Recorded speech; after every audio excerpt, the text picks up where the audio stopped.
This is CBN NewsWatch. Thanks for joining us for CBN NewsWatch. I'm Mark Martin. We begin with the ongoing rise in coronavirus infections here in the U.S. Florida shattered the national record for a state's largest single-day increase, and the death rate is starting to rise as well, although it's still far below the levels it hit in April. The nation's testing czar says wearing a mask in public is, quote, absolutely essential. Admiral Brett Giwa telling ABC's This Week that if we don't have that, we will not get control of the virus. But he does believe the situation will turn around. CBN's George Thomas is on the story. The U.S., currently the hardest hit nation in the world with coronavirus, is facing unprecedented infection spikes. 17 states now recording high number of cases, 15 with record high hospitalizations, 7 with record number of deaths. Florida witnessing its highest one-day total for any state ever, 15,300. We definitely had a sharp increase in the number of people going to the hospital. Number of people are in ICU and the number of people on our ventilators. The virus has claimed 134,572 lives in the United States as of Sunday, with health experts warning the death rate likely to continue climbing. I think things are getting so bad or are so bad, they may need to go back to a shelter-in-place order. This as school district leaders across the country considering plans for the upcoming school year and whether students will return to the classroom. The CDC says full reopening carries the highest risk. Guidelines recommend keeping desks 6 feet apart, students wearing face coverings, and closing communal areas like playgrounds and dining areas. The White House pushing hard for schools to reopen. It's more a matter of their health and well-being that they be back in school. We've seen this in other countries in Europe and elsewhere in the world, where students have gone back to school and have done so very successfully. Still, some experts sounding caution on mandating that schools reopen, especially with infection rates continuing to spike. What's less clear is how efficiently kids will spread the virus in school, both to each other and to teachers, adults, and parents. Meanwhile, in Arizona, where cases are exploding, researchers there discovering a strain that appears to make the virus more infectious. And this particular mutation allows it to infect human cells much easier. This as studies continue to show that COVID-19 not only makes existing heart problems worse, but causes new ones with symptoms lingering long after recovery. George Thomas, CBN News. In other news, crews are still working more than 24 hours later to put out a fire on a Navy ship. It broke out early Sunday morning aboard the Navy ship USS Bonham Richard, docked in San Diego. Investigators say it started in a storage area in the lower decks of the ship. There was a report of an internal explosion, sort of a backdraft of an overpressurization as the compartment started heating up. That caused a pressurization. The ship was already undergoing repairs when the fire started. 160 personnel were aboard at the time.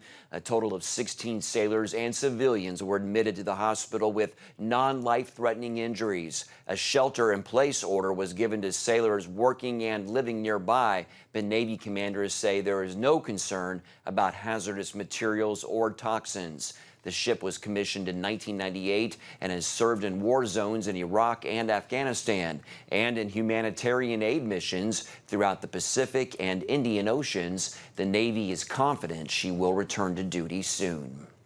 Senator Lindsey Graham is ready to call Robert Mueller to testify before the Judiciary Committee's investigation of the Russia probe. This after Mueller publicly defended his Russia investigation, particularly the conviction of longtime Trump ally Roger Stone.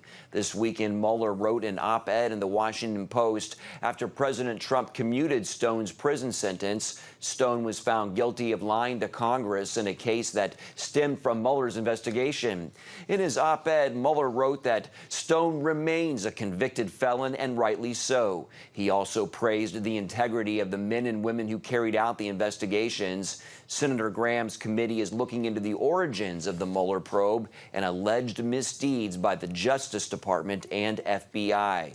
Utah Republican Senator Mitt Romney is joining Democrats in criticizing the president's stone commutation. Romney called it unprecedented historic corruption.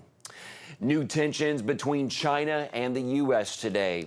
China's foreign ministry spokesperson says it will ban several U.S. lawmakers from entering the country, including Senators Marco Rubio and Ted Cruz, Representative Chris Smith, and Ambassador for Religious Freedom Sam Brownback.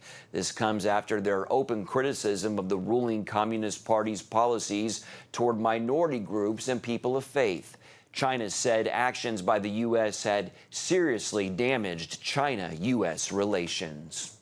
CBN News international correspondent Dale Hurd joins us now. Dale, what does this Chinese move signal to you? Well, it's kind of pathetic. It shows how little leverage China has. Look, we sanction Chinese officials because they're committing genocide against the Uyghurs. It's horrible. It includes forced abortions. And so this dictatorship in Beijing is doing what dictatorships do. They hit back. It's pathetic. They can't do a lot because we're one of their biggest markets. We are the goose that lays the golden egg for them. They've been looting us of intellectual property for years. They want the status quo to continue for as long as possible. So they're hitting back as weakly as they can. Dale, Ted Yoho, the ranking Republican from Florida on the House Foreign Affairs Committee for Asia, he reportedly said, quote, "People will die." What is he talking about? He's afraid that China is going to ram one of our Navy ships in the South China Sea. China has been claiming most of the South China Sea as its own private lake. It's been outrageous. They've been building islands in it. I'm sure folks are somewhat familiar with this activity. And so every year the U.S. Navy does a freedom of navigation tour through the South China Sea, and we sail right past these installations and right through the water that China claims, and we tell them, look, the international community doesn't recognize this, and we don't recognize this. There is a fear that because whenever we do this, China tries some sort of stunt, that it could go wrong and there could be a collision and someone might die. How likely is it that some sort of shooting war would take place, and who do you think would have the advantage? No one wants a shooting war, especially not China. China wants things the way they are so that they, as I said, they can keep looting us of intellectual property and selling us junk. And their military is grossly overrated. So who would, but it could happen accidentally. Who would have the upper hand? It was fashionable to say China would, that this was going to be the Chinese century. But now that as we look at China's activity, they've alienated so many of their neighbors. Their military is not as good as we thought it was, that I think the United States would prevail. China now has border disputes with a lot of its neighbors like you're talking about, and in one incident killed 20 Indian soldiers. Why has China suddenly become so aggressive? This has happened under President Xi, who I think has turned out to be a disaster for China. He had his China Dream speech a few years ago, and the idea was China would finally be assertive and take back all the territory that it imagined belonged to it, including territory from Russia and India, and it has at least 8 border disputes with its neighbors. And its only real military ally now is North Korea. Xi has done real damage to China's standing in the world community. Even Europe is turning against China, and that says a lot. Okay, our international correspondent Dale Hurd, thanks for your insights, Dale. Thank you. For more political coverage, tune into Faith Nation this evening, and you can watch it right here on the CBN News Channel. The NFL's Washington Redskins has officially announced they are getting rid of the name and the logo. The controversial name has been widely seen as racist for 87 years, but the team's owner previously said he would never change the name, saying it actually honored Native Americans. The decision to finally change comes after pressure from corporate sponsors and backers like Nike and Amazon, who stopped selling merchandise online, and FedEx, which owns the naming rights to the stadium, also is speaking out. The team is expected to keep its colors but lose all Native American imagery. A new name has not yet been decided. Coming up, coronavirus cases continue to climb. How will higher education be affected as colleges prep for the upcoming year? But before we go to break, here's a look at what's trending on CBNNews.com.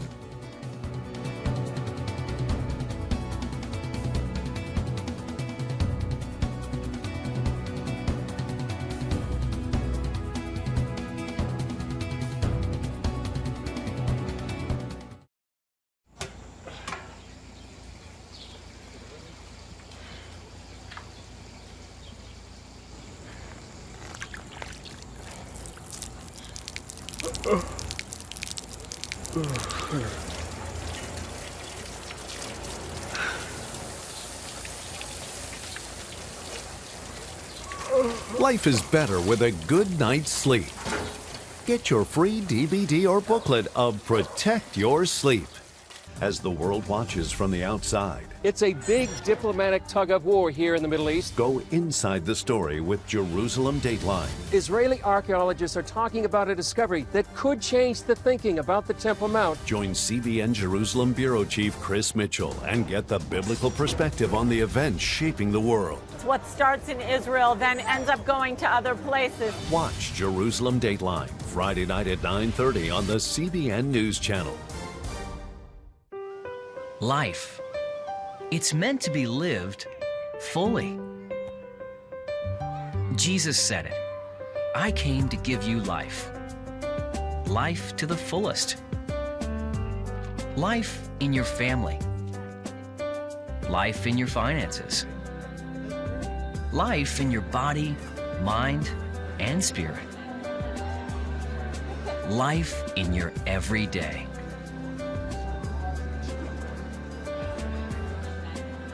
At CBN.com, we're taking what Jesus said seriously. We're here to help you discover life. Life. Live it fully. CBN.com.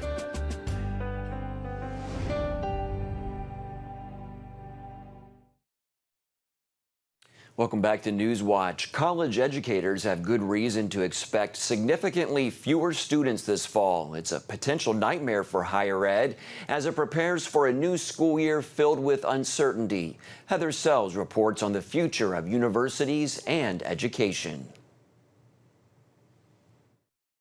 Before the COVID lockdown, Christian college student Brianna Rios enjoyed her classes, student leadership, and time with friends. When the pandemic hit, life changed as her university went online and she struggled. It made it extremely hard to grasp the material, to stay motivated. But luckily, my professors were extremely understanding and they made the coursework extremely interactive. For many college students, this sudden pivot to online education became a disaster. An April survey by a key college marketing firm found that 7 in 10 students said their online experience was worse than in-person classes. They hate it. They absolutely hate it. Simpson Scarborough chairman Elizabeth Johnson says students felt like they were teaching themselves and missed access to their professors. The big problem now, the number of students saying they're unlikely to return. Over half of these kids' parents have been either furloughed or laid off. They say that their family's financial situation has changed dramatically, and higher education is not inexpensive, and so that's the biggest factor. High school seniors are also uncertain, with a growing number changing their plans to attend a 4-year residential college. Many are opting for community college or online programs next year. Factoring in fewer freshmen and returning students means colleges could see a 20% dip in enrollment. For administrators, it's tough planning for the fall. Will COVID be short-lived, continue into 2021, or work itself out in multiple waves? There's all kinds of scenario planning happening on college campuses. They're talking about things like having an option where only the freshmen come back to campus. William Jessup University President John Jackson is urging students to continue with their college plans. We are making every attempt to have fall classes resume. We might have to have half class capacity. We might have to have alternating between Zoom and face-to-face, but I think we're going to have that experience. And I would encourage students to search for a school that can give them that. Regent University has offered online classes for years and easily made the switch this spring. Still, its chief academic officer says technology is not the solution. You cannot rely on technology. What I've seen many schools do, again, K-12 and colleges, they somehow think technology is the answer. It's not. It's really faculty and teachers with a heart for the student. Shanika Farias, an upperclassman at Gordon College in Massachusetts, says she'll be back in the fall but doesn't want online classes. Just doing school at home is just not ideal. I have two younger sisters and a little brother who's 2 years old. So waking up in the morning and really trying to get ready for classes and really keeping up with school is just not the same. She's trusting and praying that she and her classmates can go back to campus. This is an opportunity for us to really take this situation. Okay, how can I turn this into something positive? That may be the silver lining for higher ed. Students seeing just how much they appreciate the college classroom experience, face-to-face time with friends, and on-campus activities. Johnson is advising schools to help students remember what brought them to campus in the first place. And she's making the case that supporting universities should be a national priority, even during a pandemic. We believe higher education is an essential service. The people who are going to discover a cure and build all the tests, they were educated at our American colleges and universities. I mean, this is an industry that must survive and must thrive to educate people who are going to contribute to our economy. Heather Sells, CBN News.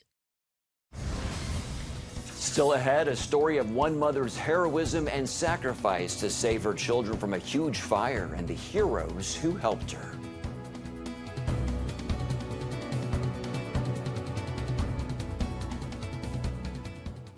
On October 1st, 1961, history was made when a tiny station began transmitting the first signals of the Christian Broadcasting Network. CBN, the Christian Broadcasting Network. And now, a new era has begun with the all-new CBN News Channel. Just moments ago, the Iron Dome intercepted an incoming rocket right on the Gaza border. Administering in this area, spiritual warfare is definitely involved. A 24/7 news network, bringing you the news you want from a source you can trust. In Kenya, 40% of the medical services are actually provided by these Christian hospitals. Let's talk about the economy. Believers here are joining together to win people to Jesus Christ. All your favorite shows now in one place. Go to cbnnewschannel.com to find out how to get the CBN News Channel on your TV all day, every day. CBN News.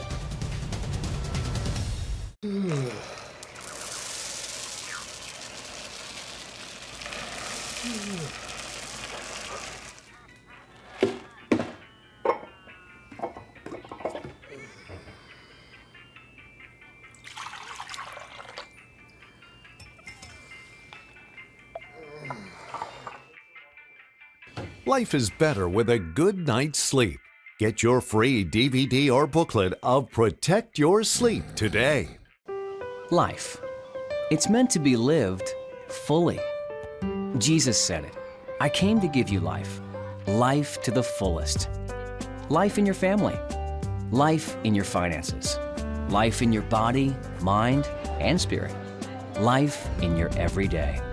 At CBN.com, we're taking what Jesus said seriously. We're here to help you discover life. Life. Live it fully. CBN.com. A tragic apartment fire in Arizona takes the life of a mother who fought to her last breath to save her children. The real-life drama was captured on a smartphone video. The heroic mother, trapped in an apartment fire, throws her 3-year-old son from the balcony of her apartment, and he was caught by a man just before hitting the ground. Wow. FaithWire.com's Trey Goins-Phillips joins us now with more on this heartbreaking yet heroic story. Trey, it's so sad that this mom was literally on fire and working to save her children, right?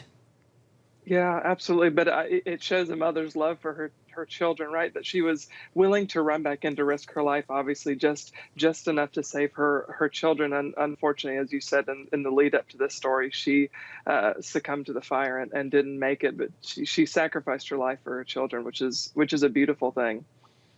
It is. The mom couldn't save her little girl, but I understand someone else did, right? Yeah. Yeah, so there was someone else there were actually two heroes involved. There was one on the inside that was able to beat the door down to the burning apartment and was able to get the 8-year-old daughter, and then the toddler, her son, she threw him across the balcony, and another hero saved him. So thankfully there were heroes that were there and ready to play a role in saving her children's life as well. How are the children doing now? The children are doing well. They're recovering at the hospital, and as far as we know, everything is going all right. They just had minor scrapes and burns that are being dealt with and handled, and everything is going well as far as their health is concerned, which is fantastic. Good, good. Well, I understand there's a GoFundMe campaign to help them and their father, correct? Yeah, there is. So the story just caught fire. And became super viral immediately after it went out online with that smartphone video, partially because there was a U.S. Marine and former football player who was involved in saving the toddler who caught him right as he was falling from the balcony and saved his life, and then the other hero as well. So their story kind of went viral all over the internet, and a GoFundMe has been started, and thousands of dollars have been raised to help them and to help medical costs and getting a new home for the father and the kids who remain now. Trey, even though it's tragic, the heroism here, it gives hope in our nation today. Elaborate on that for us. Yeah, it absolutely does, and particularly with what's going on with the racial divide that we have. The two heroes were African American, and this was a Caucasian family, and they were just caring for other people. That it doesn't, in a moment like that, in an emergency, it doesn't matter what the color of your skin is, what you believe, anything, right? It's just there's a moment where someone needs help, and these people stepped in to do that. And I think it reminded people of what really matters. And I think it was, though tragic, it was, like you said, it was a beautiful moment to just show what it means to care for those around us, to care for our neighbors, to love our neighbors well. And it's a story that I hope will stick with people in the weeks to come. And how many children did she have? She had two kids. She had an 8-year-old daughter and a 3-year-old toddler son. Okay, okay. And how did the fire start? Do we have any idea on the cause of the fire? As far as I know, that's still up in the air. They're still trying to figure out what might have caused the fire. It's under investigation. They believe it was an accident, but they don't know exactly what might have sparked the fire at this point. Okay. And the mother, she died while trying to save them. And I understand when she threw the 3-year-old over the balcony, it looked like someone had to kind of run from a distance. Talk again about this compelling video. And if we could show that one more time, that would be great. Yeah, so that was Philip Blanks. He was a U.S. Marine, and he also was a wide receiver in college football. And he just happened to be at the right place at the right time, and he saw the mother saving her son and dropping him from the burning balcony. And he ran over and caught him in the crook of his arm, and was able to run back away from the fire and saved his life. And the toddler thankfully just escaped with a few minor scrapes and bruises, and he's totally fine now, as far as we know. Wow, it's hard to stop watching that video. It's so compelling and just amazing. It's totally God that man was there at just the right time. All right, Trey Goins-Phillips with faithwire.com. Thanks, Trey, for bringing us more on this story. Thank you so much. And be sure to watch the latest episode of FaithWire's Faith versus Culture. It's tonight at 9:30 Eastern, and it's only on the CBN News Channel. Still ahead, how one father-to-be did not let the coronavirus restrictions stop him from supporting his wife, who was hospitalized while waiting to give birth.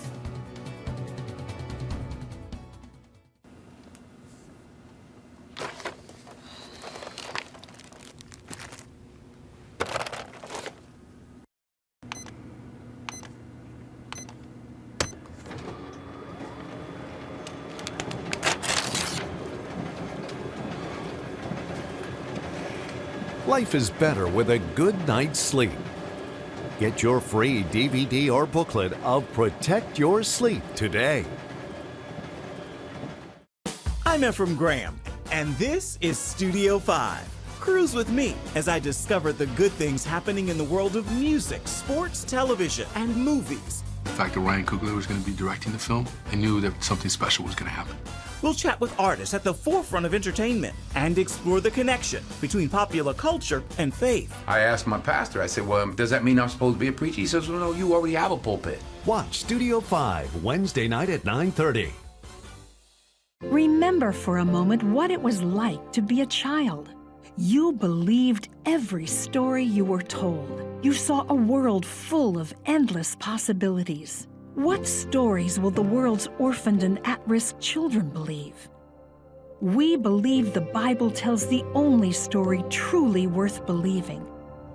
We believe that every child should have the opportunity to dream, the chance to take challenges and turn them into possibilities, the chance to stand on the promises of God, to recognize their place in the greatest story ever told. They have their whole lives ahead of them. Theirs is a world of endless possibilities. They are looking for a story to believe.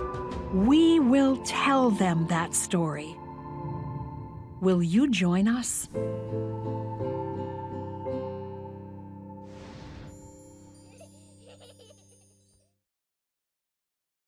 When I came to Regent University, it's like the world opened up. I felt like I needed to advance my career and go back to school. Regent was a perfect fit for me. The Regent professors are world-class. You are equipped. The focus of the faculty is on each individual student, whether it's online or in person. You become a part of Regent's family. You carry with you not just the content and the knowledge, but the confidence to understand that we can be significant in the world. Regent University. Follow your path. Thanks for staying with us. A Chicago man whose story went viral for his unique date nights with his wife while waiting for the birth of their child is now reuniting with his family. The mom-to-be was put on strict bed rest and eventually hospitalized with COVID-19 visitor restrictions. She and her husband were separated. Bob decided to support his wife by bringing date nights to her through the hospital window. Once a week, he ordered dinner from their favorite restaurant, delivered hers to security, and then he took his seat 4 stories below her hospital room. Oh, that's awesome. After 2 months apart over the weekend, the couple welcomed a baby boy, Forrest, weighing in at 4 pounds, 3 ounces. The idea that something this miraculous can come from hope. That it was the only thing we could cling on to. That's special. I love when we do stories like this. What a devoted husband and father there, too. The family is now together, settling in at home. Blessings to them all. Well, that's going to do it for this edition of CBN News Watch. Remember, you can find more of our news programs on the CBN News channel anytime or online with cbnnews.com. Also, tell us what you think about the stories you've seen by emailing newswatch@cbn.com or talk to us on Facebook, Twitter, and Instagram. Hope you'll join us next time. Have a great day.